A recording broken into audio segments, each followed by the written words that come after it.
दोस्तों, हम जब भी अपने अतीत में 50 से 100 साल पहले के समय की कल्पना करते हैं तो आज के समय में इस्तेमाल किए जा रहे एडवांस टेक्नोलॉजी की चमक दमक हमें महज एक इमेजिनेशन ही लगती है। फिर हम इस दुनिया में, इस डेवलपिंग टेक्नोलॉजी वाली जनरेशन में पैदा होने के नाम पर खुद को बहुत लकी मानते हैं, क्योंकि आज के समय में हमारे पास लेटेस्ट टेक्नोलॉजी और उससे जुड़ी सारी कंफर्टिंग सिस्टम्स हैं जो कि पहले के लोगों के लिए शायद ही कभी उनकी इमेजिनेशन में भी एग्जिस्ट करती हों। लेकिन जो चीजें उस दौर में हमें महज एक कल्पना लगती थी वो सब आज सच हो रहा है। जैसे आज के समय में हम लेटेस्ट टेक्नोलॉजी के जरिए यानी कि माइक्रो टेक्निक के जरिए, सोशल मीडिया और अपने एक छोटे से फोन के जरिए दुनिया के किसी भी कोने में किसी से भी कनेक्टेड रह सकते हैं। लेकिन कुछ सालों पहले तक ये सब कुछ नामुमकिन था और महज एक इमेजिनेशन भी। ठीक इसी तरह हम आज जो कुछ भी सोचते हैं या जिस भी नई चीज की कल्पना करते हैं वो सब एक दिन हमारे फ्यूचर में जाकर रियल और लाइव होगा। आज से लगभग 1800 से 1900 के दशकों में इंसान की एवरेज लाइफ एक्सपेक्टेंसी महज 38 से 40 साल थी, लेकिन मौजूदा समय में एक नॉर्मल ह्यूमन बीइंग की एवरेज लाइफ एक्सपेक्टेंसी 70 से 80 साल है। और इस मॉडिफिकेशन में सबसे बड़ा कंट्रीब्यूशन हमारी आज की एडवांस्ड मेडिकल साइंस है।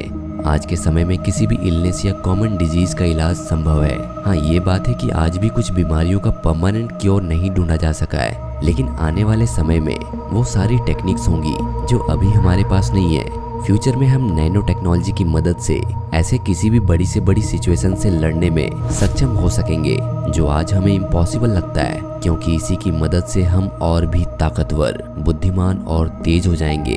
ये दुनिया फिर चलना भूल के उड़ना सीख जाएगी।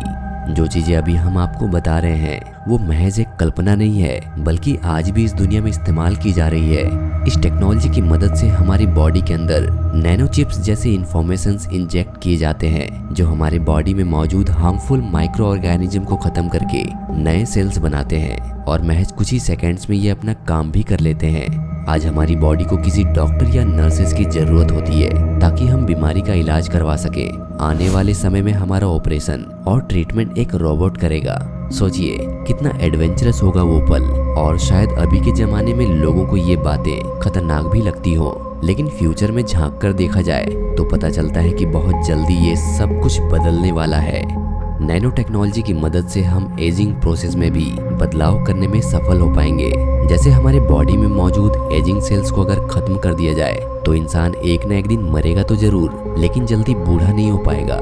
इस दुनिया में नेचर्स लॉ ऑफ मोर्टेलिटी के आधार पर हम में से कोई भी इमोर्टल यानी कि अमर नहीं है, लेकिन हम अपने जल्दी बूढ़े होने पर काबू जरूर पा सकते हैं। साथ ही किसे पता कि आने वाले समय में साइंस इतनी तरक्की कर ले कि इंसान की एवरेज लाइफ एक्सपेक्टेंसी बढ़कर 500 से 1000 साल तक भी हो जाए। जहां हम इंसान 18वीं सदी में 38 से 40 साल तक जीते थे, आज के समय में 70 से 80 साल जीते हैं। तो आज से 1000-2000 साल बाद ये भी तो पॉसिबल है कि हम 500 से 1000 साल जीने लगे। कहा जा रहा है कि आने वाले समय के लिए एक ऐसा कॉन्टेक्ट आई लेंस बनाया जा रहा है जिसकी मदद से हम किसी भी चीज को दूर तक जूम करके भी देख सकेंगे। जो लेंस हमारे लिए एक कैमरा की तरह काम करेगा, यानी कि हमारी आंखें नैनो माइक्रोस्कोप और टेलीस्कोप का काम करेगी। फ्यूचर वर्ल्ड कुछ ऐसा दिखता है जिसमें हमारी ऑनलाइन और ऑफलाइन दुनिया अलग अलग नहीं बल्कि पूरी तरह एक हो जाएंगी। हमारी सारी बिलोंगिंग, हमारे कपड़े, फोन, चप्पलें, सब कुछ एक दूसरे से nano technology mechanism, nano chip से जुड़ जाएंगे।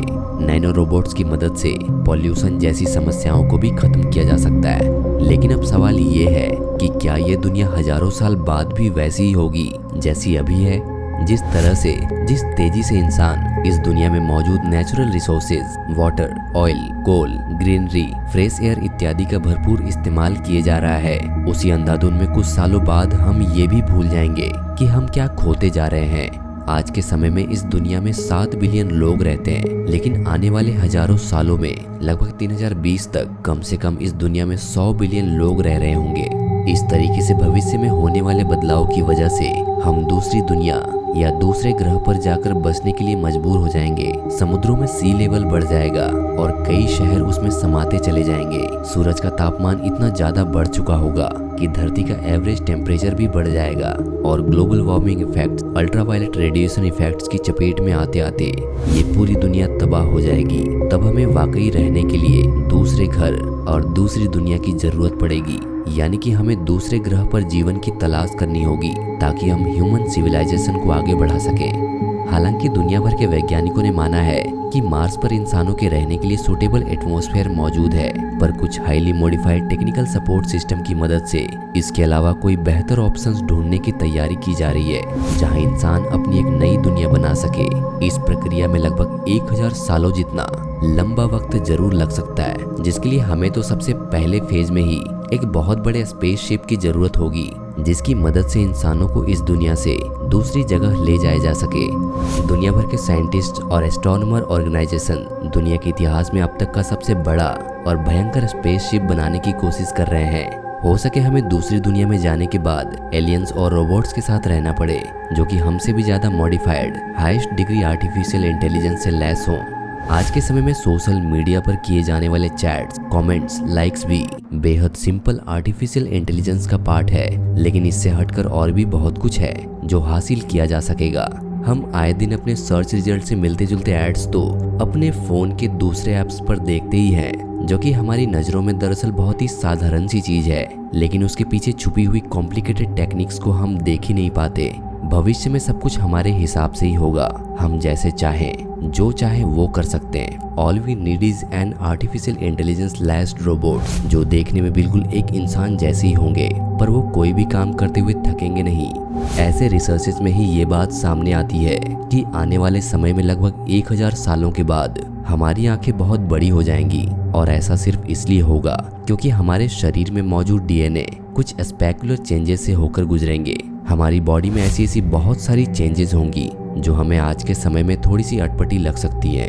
टाइम टू टाइम होने वाले ये चेंजेस हमें सिर्फ इसलिए देखने को मिलते हैं क्योंकि हमारी बॉडी में होने वाली म्यूटेशन प्रोसेस इसके लिए जिम्मेदार है। डीएनए में होने वाली चेंजेस हमारी बॉडी का शेप, साइज, स्ट्रक्चर, गेस्चर्स इत्यादि तो बदलेगा ही, साथ ही हमारी बॉडी में कुछ ऐसे स्पेशल पावर्स भी आ जाएंगी जैसा हम किसी साई-फाई थ्रिलर या मैजिकल सीरीज में देखते हैं। चलिए, जब हम म्यूटेशन की बात कर ही रहे हैं तो आपको ये भी बता दें कि आज तक म्यूटेशन के एग्जाम्पल्स में सबसे ज्यादा जाना माना शख्स है मिशेल लतीतो। ये एक ऐसा इंसान है जो कुछ भी खा सकता है, जैसे लकड़ी, लोहा, स्टील। ये चीजें मिशेल आराम से खा जाते हैं, और सबसे खास बात तो ये कि उनको ये सब डाइजेस्ट भी हो जाता है। सोचने वाली बात है, राइट, कि कोई इंसान आखिर लोहे को कैसे पचा सकता है। दरअसल इन घटनाओं के लिए हमारे शरीर में होने वाले डीएनए म्यूटेशन का एक खास योगदान होता है। आज के समय में ये बातें हमें झूठी लगती हैं या फिर बहुत अजीब लगती है, लेकिन आने वाले 1000 सालों में ये सभी घटनाएं हमें नॉर्मल लगेंगी, जब इंसान के पास टेलीपोर्टेशन और टेलीकिनेसिस जैसी सुपर नेचुरल पावर्स भी मौजूद होंगी। इन पावर्स की मदद से हम बिना किसी शब्दों के इस्तेमाल के एक दूसरे से बातें करेंगे, और कोई भी काम सिर्फ हमारे एक इशारे का मोहताज होगा। और वो दिन दूर नहीं है जब हम खुद ही सुपर हीरोज और सुपर पावर्स बन जाएंगे। हाँ, इन सभी चीजों का, इन सभी बदलावों का कुछ नेगेटिव इम्पैक्ट तो जरूर होगा, लेकिन वो कहते हैं ना कि इंसान कभी शांति से नहीं बैठ सकता। उसका मन हमेशा कुछ नया करने और कुछ नया जानने की कोशिश में लगा रहता है। बस यही वजह है कि आज के समय में हमारी साइंटिफिक टेक्नोलॉजी इतनी वास्ट और स्पेसिफाइड हो चुकी है। And yes, the future would be more interesting than today and our past. So let's be ready for the next change. And wow, आज जो कुछ भी आपने वीडियो में देखा, काश वो आज ही हो पाता। काश हमारे जिंदा रहते हम इन सभी चीजों को देख पाते। लेकिन क्या फर्क पड़ता है, हमारे आने वाली जनरेशन और उनकी जनरेशन हजारों सालों बाद एक ऐसी दुनिया में होंगे जो शायद हमने कभी सपने में भी नहीं सोचा, या फिर अगर सोचा भी है तो वो सब कुछ पॉसिबल होगा। दोस्तों, ये फ्यूचर वर्ल्ड आपको कैसा लगा हमें नीचे कमेंट करके जरूर बताएं। वीडियो अच्छी लगी हो तो लाइक कर दें, अपने दोस्तों के साथ शेयर कर दें, और हाँ रुको, अगर आपने हमारा चैनल अभी तक सब्सक्राइब नहीं किया है तो क्या सोच रहे हो भैया, जल्दी से सब्सक्राइब कर लो। मिलते हैं फिर से एक इंटरेस्टिंग और अमेजिंग वीडियो के साथ। तब तक के लिए अपना ख्याल रखें। शब्बा खैर।